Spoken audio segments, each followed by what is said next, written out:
Ako gid ako magpasalamat that we could be together this morning as we ponder upon the word of the Lord sa atong mga online devotion, sa atong pagsugod. Kabay ko tanan sa pagbukas sa inyong mga Bible.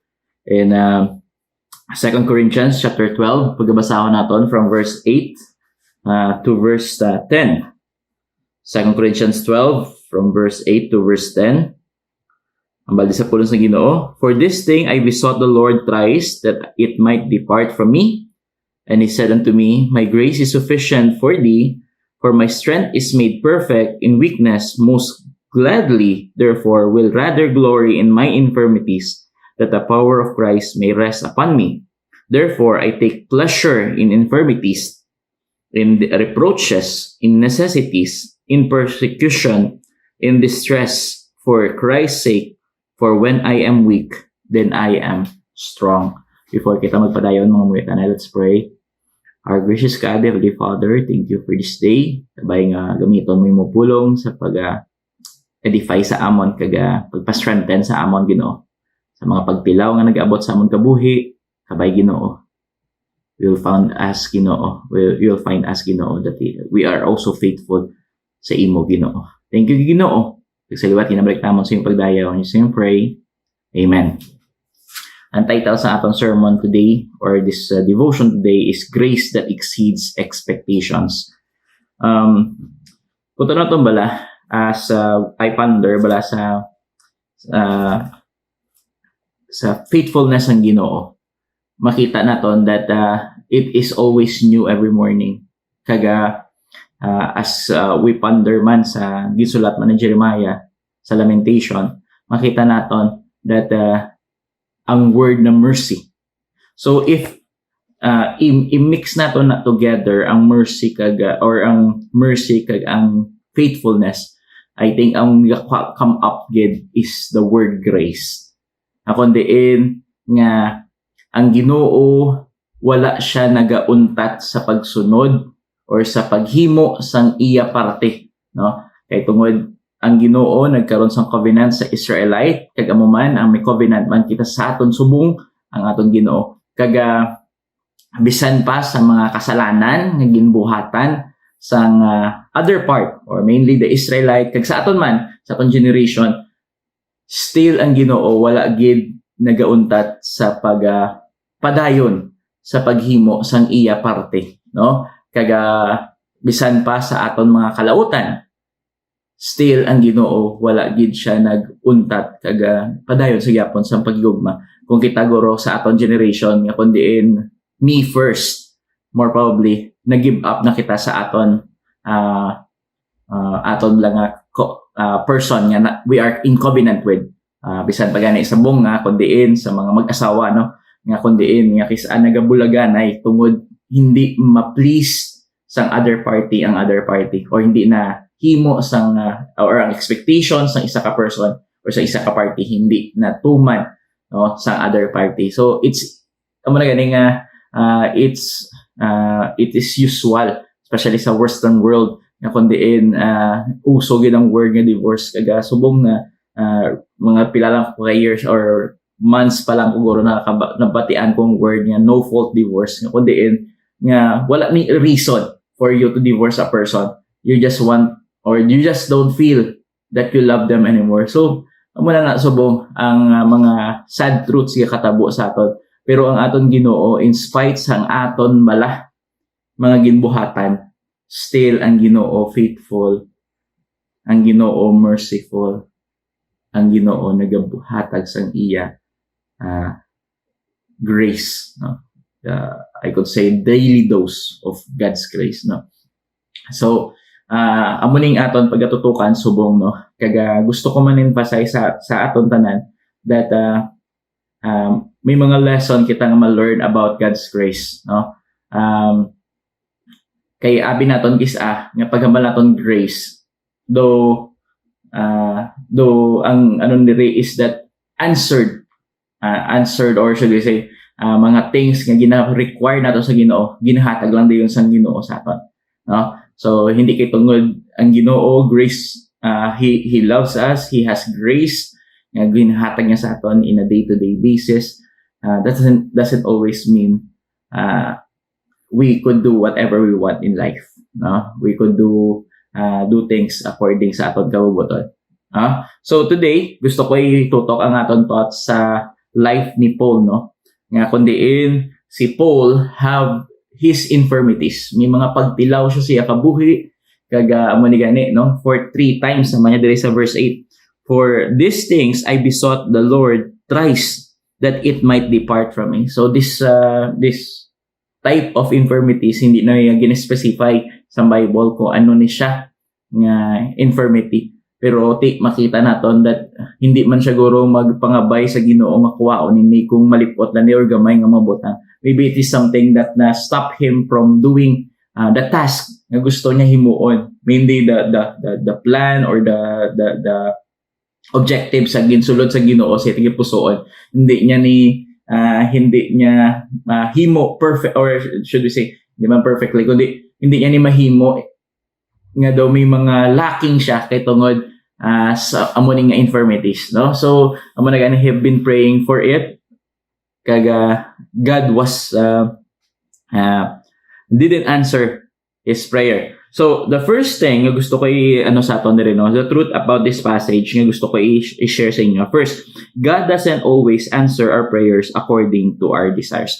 So in spite ng aton Ginoo, he is a grace giver, no? He is a grace giver. Doesn't always merit us a positive answer, no? Or doesn't always give us the answer that we expect him to answer, no? So the first thing ginatandaan naton, kikisa datan abi naton kay tungod ang Ginoo grace, he is a grace, a God of grace, the person that give grace. That doesn't we think that whatever we want ihatag sa aton sa Ginoo. Tandaan naton hindi na siya genie in the bottle nga kundiin we are or he is our servant. No, God act as a servant before when he was here with Jesus Christ.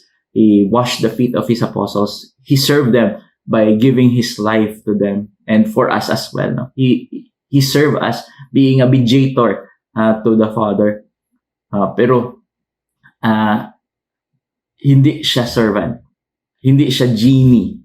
No? Hindi siya genie. Actually, kung tanong natin, we are just nothing. I-compare natin itong magalingon sa Ginoo. Wala kita anything. O, kag wala kita gina-deserve nga ginhatag sa aton ang Ginoo. Wala sang butang nga may ara kita subong nga ba mo, I deserve this, I deserve that, I deserve all these things, no? Wala gid. Kaga amo ni makita man naton sa konsepto man, no, ni Paul. Although kung tanong natong bala kung if there is someone who deserve, if there is someone who deserve an answered prayer, it is Paul. Let's kung tanong lang imalipot lang idea about this person's life. Paul was a servant of God. Before he was a killer, a murderer. Kapamatay siya, ginalaw niya ang pagpatay sa mga Kristohanon. Yet God saved him and make him see, no? Make him see sang handom sang Ginoo sa iya. He was tormented, he was hurt, no? For that faith of his by following his God, no? By following Jesus Christ, by following his will, his will.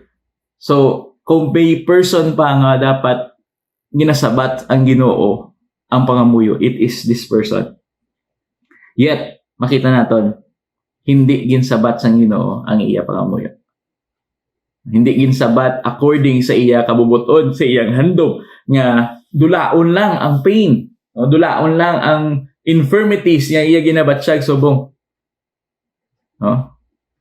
Hindi ginsabat according to that expectation, no? Hindi amo ang nagisabat sang Ginoo. Hindi siya sa iya expectation nga amo ning gusto niya isabat sang Ginoo siya, hindi amo nang pagsabat sang Ginoo.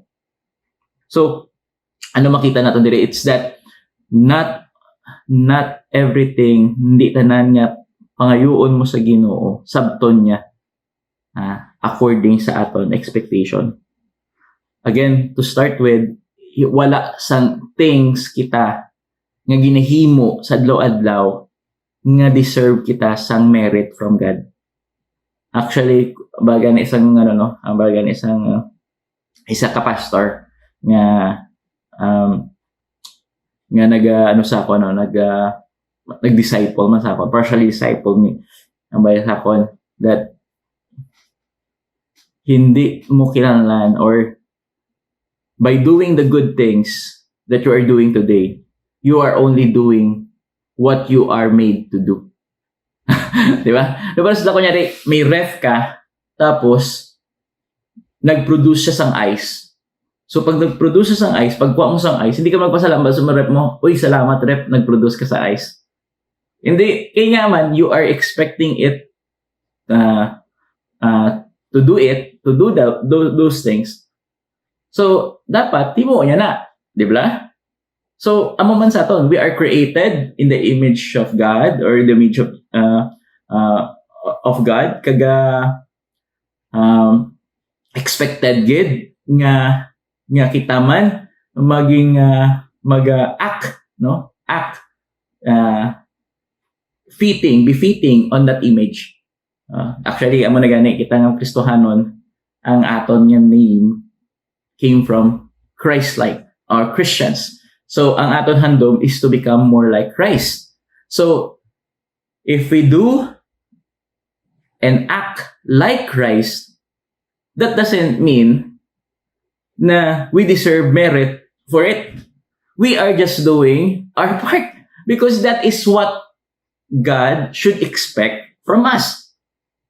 So, hindi meaning kay tungod ginahimo naton ang pag-alagad, ginasunod naton ang Ginoo sa aton nga a day-to-day nga basis, hindi kita meaning na kinahanglan kita hatagan sang plus points ang Ginoo o sa tanaton nga pangamuyo. Di ba? So, amo man ni sa life ni Paul. Kung sa aton lang balaton, wow, grabe gid si Paul. Damo gid siya na-accomplish. Pero sa kay Paul, that is how God should expect from me. That is how God should expect from us as well. So if we are doing the good stuff, sharing the gospel, preaching the word, discipling others, feeding people, helping one another, even forgiving enemies, loving them, praying for them, that is just what God should be expecting from us, because we are created in His image. And we are created to glorify Him. So, hindi naton kinahanglan nga makakuha sang credit score for whatever things that we have done, because we're just doing what we are supposed to do.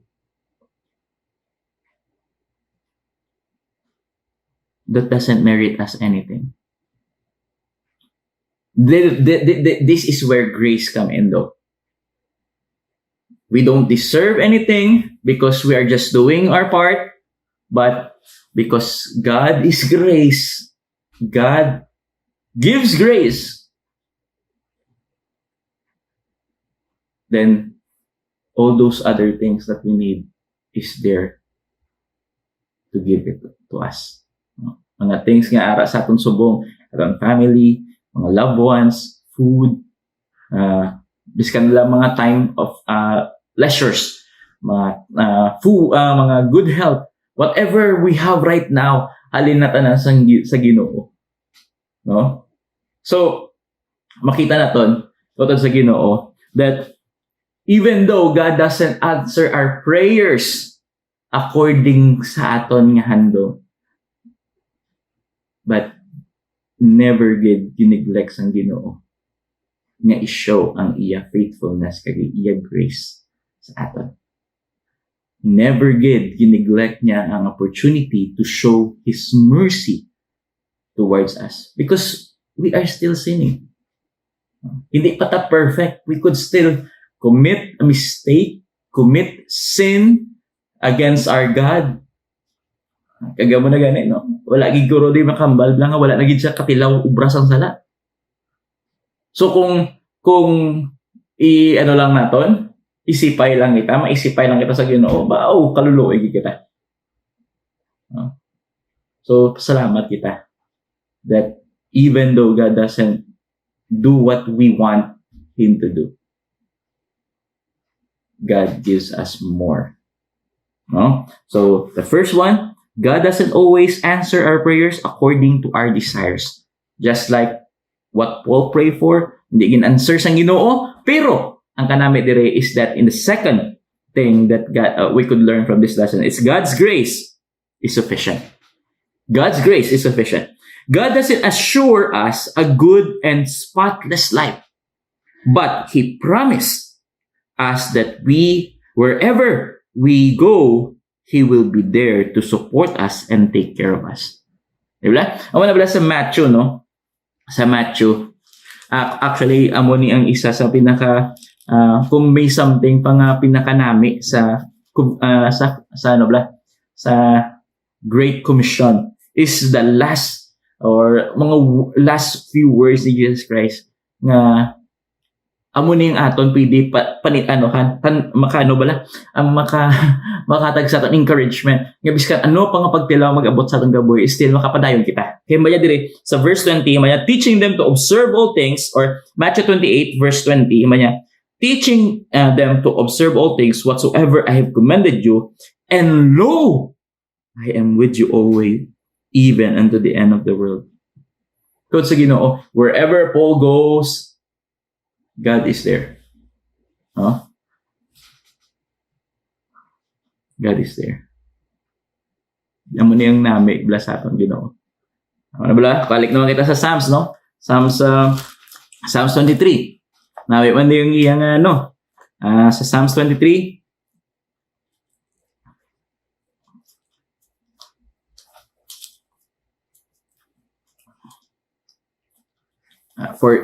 Psalms 23, the Lord is my shepherd, I shall not want. He maketh me to lie down in green pastures. He leadeth me beside the still waters. He restored my soul. He leadeth me in the path of His righteousness for His name's sake. And yet, do I walk through the valley of the shadow of death, I will fear no evil, for Thou art with me. Thy rod and Thy staff, they comfort me. Thou preparest a table before me in the presence of mine enemies. Thou anointest my head with oil, my cup runneth over. Surely goodness and mercy shall follow me all the days of my life, and I will dwell in the house of the Lord forever. No? Kanami, surely goodness and mercy shall follow me all the days of my life. What a promise. Diba? If there's something nga makapasalamat kagit sa Ginoo, wow, grabe ang Ginoo. He is always doing His part. Kaya mo ni makita nato, no? Sa aton nga Ginoo. Kag sa mo ning kabuhi man ni Paul. Yes, there are difficulties. Actually, this trials or this experience of Paul having this sickness, i-compare ko guro sa mga suffering na undergo niya. Do balance man. Actually, grabe, no? Kaya kalahin mo, bato siya. Almost stone to death na gid siya. Tapos, na-shipwreck siya. Tapos, na kagat pa siya sa viper. So, grabe yun nga pagtilaw. Grabe pagtilaw, no? So, kaysa abla, kita gani. Hindi lang gani mayong ang AC, no? Hindi lang, wala lang aircon. Inat man naman, no? Kaysa daw lang ka-review man tabla. Kaya marimayin kita nga kaysa daw uncomfortable kita, pero i-compare bala naton ang mga ginbuhatan sa aton mga kauturan sa Ginoo before us, no? And they have been hurt, discouraged.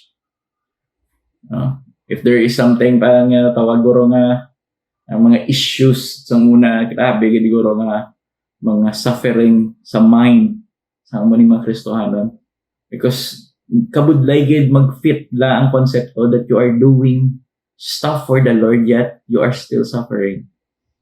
You are doing stuff for other people yet they are the one who criticize and hurt you. Pero amo ng promise ato sa Ginoo that His grace is sufficient for us. Ama niya. And He said unto me, my grace is sufficient for thee, for my strength is made perfect in weakness. Most gladly, therefore, will I rather glory in my infirmities. Amo ni ang respond ni Paul. Ama niya, tungod sa iya faithfulness, ang iya grace sa akon. Ama niya, I rather glory in my infirmities, that the power of Christ may rest upon me. But sa Ginoo, could you still be happy following the Lord, even if there is suffering that is happening in your life? There are pains, questions sa imo life. Will you still obey and follow the Lord? Amo ni ang namin mula kay Paul dire is that in his pain became his joy. Because in his pain, he is being made strong by Christ. Maya, therefore, in verse 10, therefore I take pleasure in infirmities, in reproaches, in necessities, kung nakulangan, in persecution, in distresses, for Christ's sake. Again, for Christ's sake. Remember this, hindi nga daw ginagabaan ka kay tungod sa imo kalainan or sa pag-disobey mo sa Ginoo, kundi nag-sacrifice ka because you are doing it for the Lord. For when I am weak, then am I strong. So kutod sa Ginoo, I don't know your circumstances sa imo kabuhi, but know this, kutod. Know this, that God will always be graceful. He will give us grace. He gave grace to the unbelievers. The general grace. What more kita ng kabataan sa Ginoo? So whatever circumstances aton sa kabuhi naton, panumduma lang ni. Kag amo ni gusto ko yung plan sa aton tanan diri. Kag sa akon man personally, I am surpassing it day to day. Not because of my own strength, but because God made me strong. I could break down anytime. Muna sa mga pastor, no? Sanity. Sanity. I could break down anytime, but I could still continue on. Not because of my own strength, but because of God's grace. And I think, and I believe that Paul knows that. Kag amo ni ang nagapalipay sa iya. Nabisan pa sa mga pagpilaw, nga nagabot sa iya, sa mga pains, sa suffering, sa mga panginanlanon, nga nagakakulangan, gutuman, still, makapadayon siya. Kay tungod, balaan niya, na tungod, kay na-overcome niya ang amo ni nga day, it's because God provided him the grace he needs. So, kutod sa Ginoo, God is always give grace that exceeds our expectations. So, kabay, kung ano man ang mga pagpilaw sa ating kabuhi, always know this, that God is there to help and support and to give us His grace. Let us pray. Our gracious God, Heavenly Father, thank you for what you have done for us. Kabay Ginoo. And remind mo kami always that your grace is above our daily needs. So kabay, that we will rely on your grace, not rely on others. We'll just rely on you because you alone is enough. You are our shepherd, and we could never want for anything else than to know that you are there for us. Thank you, Ginoo. Kag sa liwat kinabalik tamon sa iyong pagdayaw, kag pagpasalamat in Jesus' name pray. Amen.